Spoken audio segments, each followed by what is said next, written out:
Commitment day 4. First question, are you expecting and inspecting? You should be expecting to get all 3 of your goals today. And today you should be inspecting if you got them yesterday. If you didn't get them yesterday, you put a minus there. If you did get them, you put a plus. If you put a minus, don't beat yourself up. But write down why didn't you get them? And then write down what am I going to do differently today to get it? And write it down. You can't just sit there and think about it for a second. You got to stop and write down why didn't I do it? What am I going to do differently?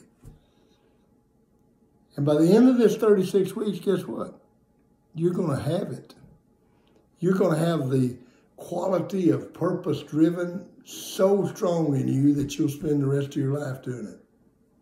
But you got to be committed to it. You got to be committed to developing the character quality that's going to make you the best you that you can be. Story today. This is what are you going to give? How much of yourself are you willing to give? And that's what the story is. As Jesus stood in the temple, he was watching the rich tossing their gifts into the collections box. That would be compliance.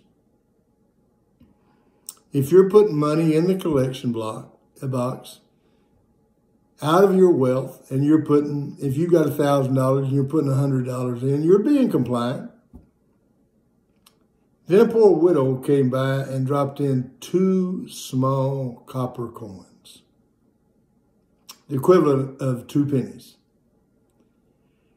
Really, he remarked, this poor widow has given more than all the rest of them combined. For they have given a little of what they didn't need, but she, as poor as she is, has given everything she has. If you're in a foxhole in a war, and you have a choice of your buddy beside you in the foxhole, and that buddy can either be the best shot that ever lived. I mean, the most expert marksman that ever lived. But he has a tendency to go to sleep. He has a tendency to not pay attention. He's not really focused. He's not committed on the battle. He's not committed on the what you're fighting for. That's A. Or you got B. A mediocre marksman that absolutely loves you and is committed to being successful and willing to do everything he can to make sure both of you live and are successful. Which one do you want? Oh, that ain't a tough decision, is it? If you got a choice of a guy that can run a 4.5 40, can really fly, but the minute he starts getting a little bit tired, he starts running 5 flat 40s, or not running at all, or acting like he's hurt. That's A. Or you have the guy that runs a 4.9 40, but he runs it every time the ball is snapped. Which one you want? See, those aren't tough decisions, but that's the way it is. What are you willing to give? The story demonstrates, and Jesus said it, she gave all she had. The rich, they gave some that it didn't bother them to give. They had $1,000. It didn't bother them to give $100. The guy that runs a 4.5 40 and runs a 4.7 and 4.8, it doesn't bother him because he's not giving everything he's got. The marksman that's going to sleep in the foxhole, that's the expert marksman only when he's awake, isn't giving everything he's got. He's giving a little bit. He's compliant. Are you compliant? Are you committed? Are you going to give all you've got? Or are you going to give out of your abundance? That's what the widow's mite talks about. And as a coach, I can assure you, the player that's going to win for you is the guy that gives everything he's got every play. He plays as if there is no next play. One of the best players I ever had was a kid named Stephen Bennett.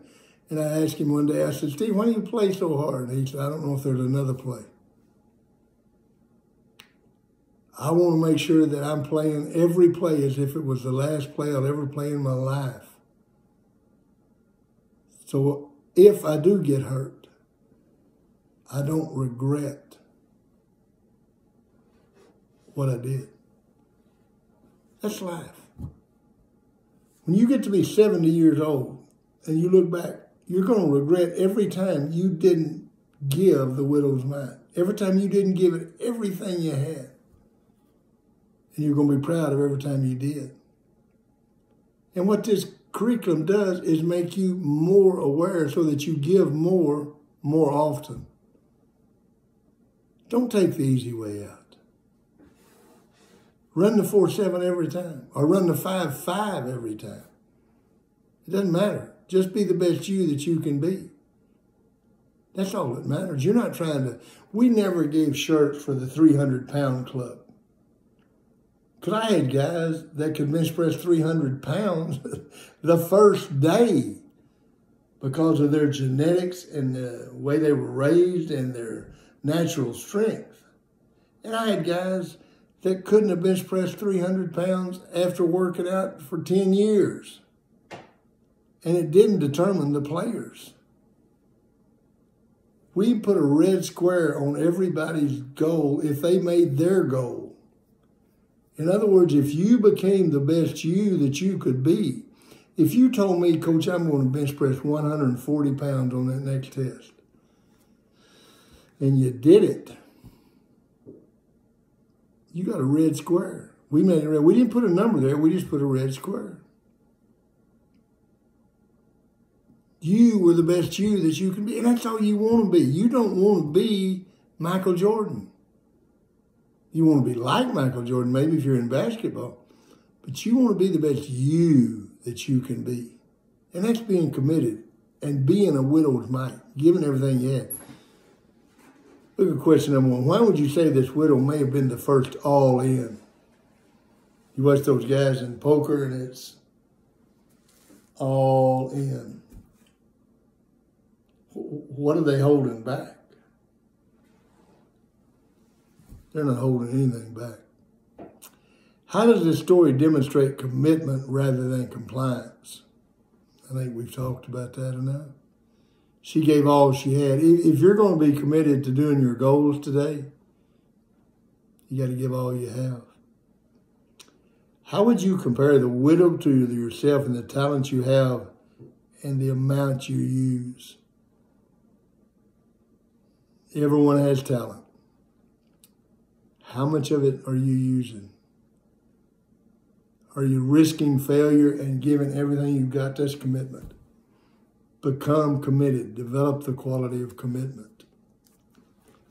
Be the best you that you can be by making this the best day that you can make it.